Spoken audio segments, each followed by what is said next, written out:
उत्तर प्रदेश की तरह केरल और बंगाल को लेकर एक बड़ा फैसला सामने आया है। अब हिंदुओं की आंखें खुल जाएंगी। जी हां, नेम प्लेट की आखिर इनसाइड स्टोरी क्या है? नेम प्लेट ये एक विवाद है जो कांवड़ियों को लेकर उठा। योगी आदित्यनाथ ने यह कहा कि अगर कोई मुस्लिम है तो अपना नाम बताए कांवड़ियों को खाना परोसने से पहले। और अब ये विवाद लगातार बढ़ता जा रहा है। ये विवाद इस कदर बढ़ गया कि सुप्रीम कोर्ट तक पहुंच गया। विपक्ष ने इसका विरोध किया तो वहीं इसका समर्थन योगी आदित्यनाथ के अधिकारी और योगी आदित्यनाथ की जनता ने किया। लेकिन अब इसकी इनसाइड स्टोरी क्या है, चलिए हम आपको बताते हैं इस रिपोर्ट में। क्या यूपी, केरल और बंगाल बनने वाला है? क्या योगी आदित्यनाथ नेम प्लेट के फैसले के बाद शरीयत कानून को लेकर भी कोई बड़ा कानून लाने वाले हैं? मोदी सरकार यूसीसी लाने में देरी करे उससे पहले योगी आदित्यनाथ ने ये लड़ाई छेड़ दी है कि एक देश एक कानून। योगी आदित्यनाथ की नेम प्लेट वाले फैसले के बाद देश भर की जनता में ये मुद्दा बहस का हो गया है कि जब देश एक है तो कानून दो क्यों होने चाहिए, और नियम जब किसी एक वर्ग के लिए होता है तो दूसरे वर्ग के लिए क्यों नहीं होता। 3 सवाल हैं और उन्हीं 3 सवालों को समझने की कोशिश करते हैं। पहला सवाल ये कि योगी आदित्यनाथ ने ये फैसला मुजफ्फरनगर से ही लागू क्यों किया? योगी आदित्यनाथ ने नेम प्लेट वाले फैसले को लागू करके क्या संदेश देने की कोशिश की है? क्योंकि मात्र 10 सीटों पर चुनाव होने हैं जो उपचुनाव हैं, और उपचुनाव के लिए योगी का कितना बड़ा फैसला जो पूरे देश की सियासत की हवा को बदल सकता है, उसके पीछे के मायने को समझना पड़ेगा। बता दें कि योगी आदित्यनाथ अपने हर फैसले को यूपी के पश्चिम से ही लागू करने की कोशिश करते हैं। इसके पहले योगी ने कहा कि यूपी में जो भी गुंडागर्दी होगी या जो भी माफिया होगा उसकी गर्मी निकाली जाएगी और मई जून में शिमला बना देंगे यूपी को। चलिए आपको सुनाते हैं योगी आदित्यनाथ ने क्या कहा। यूपी के सहारनपुर से ही ये बात कही गई। सहारनपुर से ही योगी आदित्यनाथ ने देवबंद में एसटीएफ कमांडो खोला। अब मुजफ्फरनगर में ये नियम लागू किया।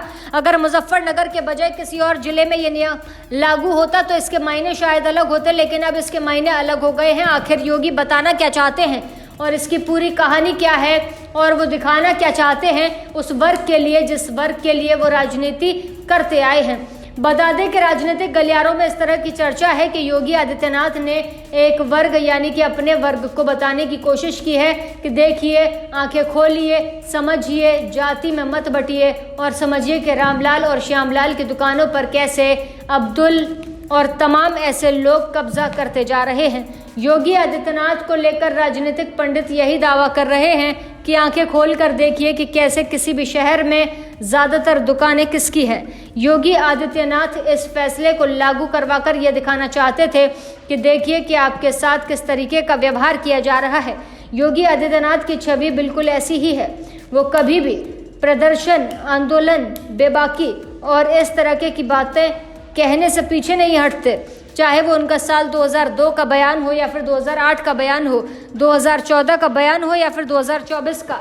लेकिन सवाल ये कि योगी को ऐसा क्यों लगता है कि यूपी, केरल और बंगाल बन जाएगा, और इस पूरी कहानी की शुरुआत करनी पड़ेगी 10 फरवरी साल 2022 से, यानी कि उन दिनों यूपी के पहले चरण का वोट होना था। पहले चरण की वोटिंग की शुरुआत भी यूपी के पश्चिम से ही हुई थी, जहां योगी आदित्यनाथ ने यह नियम लागू किया है नेम प्लेट वाला। वहां पर पहले चरण में वोटिंग हुई थी और वहां पर 2 प्रकरण ऐसे हुए थे जिसने योगी का दिल तोड़ दिया था। वोटिंग के एक दिन पहले योगी आदित्यनाथ को तरह तरह की खबरें मिली थी कि कैसे पूरी चुनाव को प्रभावित किया जाएगा। 6 बजे से 10 बजे के बीच में वीडियो देते हैं।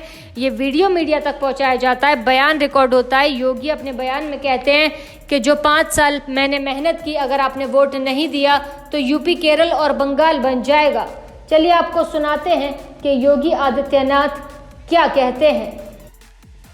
सावधान रहिए, आप चूके तो 5 साल की मेहनत पर पानी फिर जाएगा। और इस बार उत्तर प्रदेश को कश्मीर, बंगाल और केरल बनती देर नहीं लगेगी। आपका वोट मेरी 5 वर्ष की तपस्या पर आपका आशीर्वाद तो है ही, पर यह भी ध्यान रहे कि अब वोट आने वाले वर्षों में आपके भयमुक्त जीवन की गारंटी भी बनेगा। जय जय श्री राम। बता दें कि इस बयान के बाद बहुत बड़ा बवाल आया था और तमाम विरोधी पार्टियों ने इलेक्शन कमीशन से इसकी शिकायत भी की थी, लेकिन योगी ने पश्चिम में कुछ तो ऐसा देखा जो ये बयान दिया। फिलहाल बड़ी बात यह कि नेम प्लेट की पूरी इनसाइड स्टोरी यही है कि योगी ने एक वर्ग की आंखें खोल दी हैं। कहा है कि अगर सही जगह वोट नहीं दिया तो पश्चिम बंगाल यूपी बन जाएगा। फिलहाल ऐसी ताज़ा तमाम बड़ी अपडेट्स के लिए आप देखते रहें अपना उत्तर प्रदेश।